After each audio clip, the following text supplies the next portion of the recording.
Hello and welcome to part 2 of our lesson on advanced time signatures. In this lesson, we'll be looking at a sophisticated time signature task that engravers occasionally encounter, and that is when a composer wishes to use a different time signature for each individual stave. And this is used perhaps more frequently than you might expect. This composition technique actually goes back a long way. We find examples of it being used over 100 years ago in the music of Charles Ives, for example. So let's begin with an example. Let's say that one of our staves should be in 3/4 and the others should be in 6/8. Now, unfortunately, the program isn't designed to do this, so we're going to have to fake it. First of all, we're going to need an underlying time signature. And I'm just going to use 3/4 for this. And then, as in the previous lesson, we want to hide this time signature. And again, we want to then add a fake time signature over the top as text. But this time, we want to select the text time signatures one staff only. And as the name implies, this will only add text to one staff, which then gives me the liberty to assign the first staff 3/4. The second staff 6/8, and if I want to be cheeky, I could even assign the last one a time signature of 1.5/2, or even 2.25/3. Work that one out. But this is all easy because all of these time signatures share the same quantity of rhythmic material, that is, 6 quavers per bar. The big question is, well, what do we do if we need completely different metrics alongside each other? For example, what if one staff were in 7/8 and the second staff were in 4/4? Obviously, we can write whatever we want in our fake time signature text, but it won't change the number of beats in our bars. So the first thing that we're going to have to decide is whether or not the length of the bars should be the same. That is to say, this instrument is playing in 7/8 and this one is playing in 4/4, but both are playing at different tempi so that they meet up at the bar lines, meaning that the temporal lengths of the bars are actually the same. Now, if this is the case, we're simply going to have to manipulate one of our instrument's content to appear as though it is in the correct time signature. So, in this example, I'm going to make our hidden underlying time signature 4/4. So we therefore don't have to do anything tricky with our 4/4 staff. However, for our 7/8 staff, we're going to have to construct everything from septuplets and then hide the septuplet information that we don't want to show.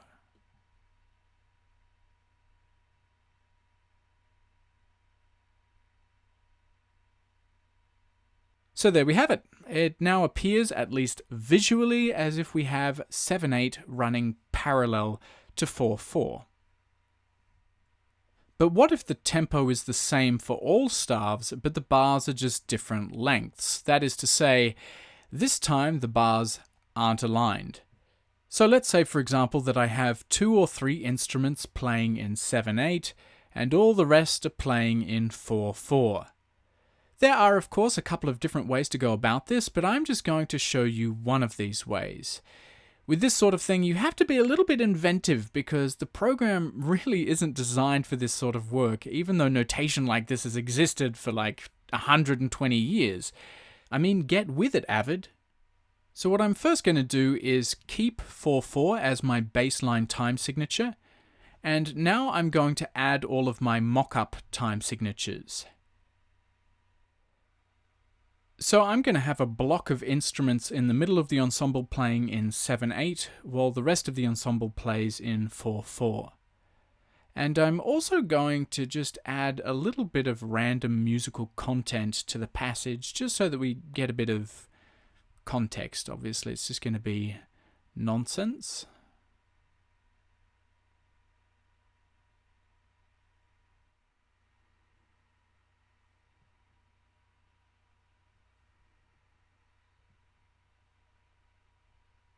So we can leave the 4/4 bar lines as they now appear, But we're going to have to do something with the 7/8 instruments. We want to make their bar lines invisible so that we can then add in fake bar lines to the 7/8 content. And so what I'm going to do is create a new instrument that doesn't have any bar lines to use for my 7/8 instruments. And we learned how to create new instruments earlier in the tutorial, so I won't go into too much detail.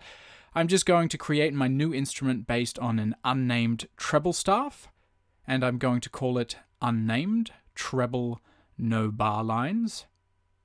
Then we click Edit Staff Type, and I'm simply going to uncheck the bar lines box. That's it. Hit OK, and we're done. And so I just have to add this bar line less instrument to my 7/8 instrument staves.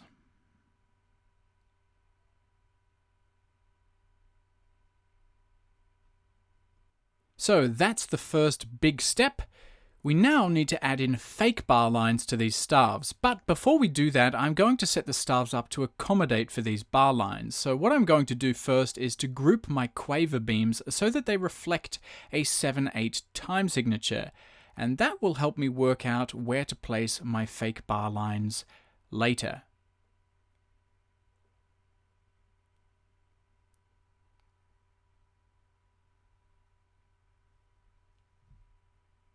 You'll also see that in between our quavers where our bar lines should fit, there's very little room. So I'm going to create some room using a horizontal spacing technique I showed you earlier in the tutorial by creating a hidden staff.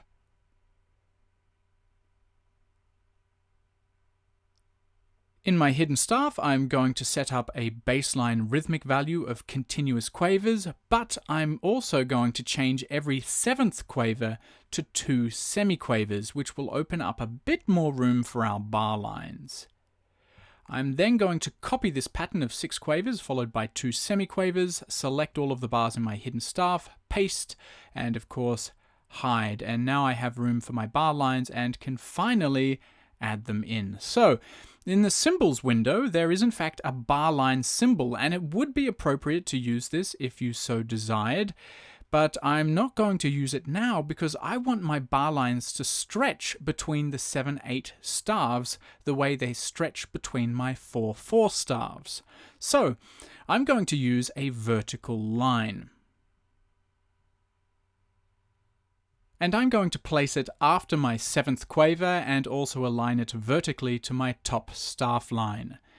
Now I could then stretch this line downwards until it meets the bottom staff line of the staff below, which looks just fine like this. However, if my staves ever get moved around vertically, which they inevitably will, I'm going to have to redo it. So a trick I learned many years ago was to create a new vertical line per staff and set the lines up so that they overlap a decent amount. And this overlapping will hopefully give you more than enough wiggle room if the staves are ever compressed together or drawn apart. Even though this overlapping can be seen a little bit on your screen, it shouldn't appear when printing.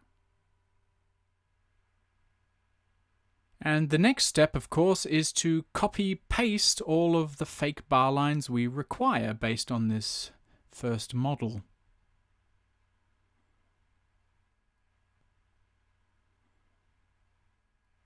So there you have it. At least visually, it appears as though we have a 7/8 bar running alongside a 4/4 bar.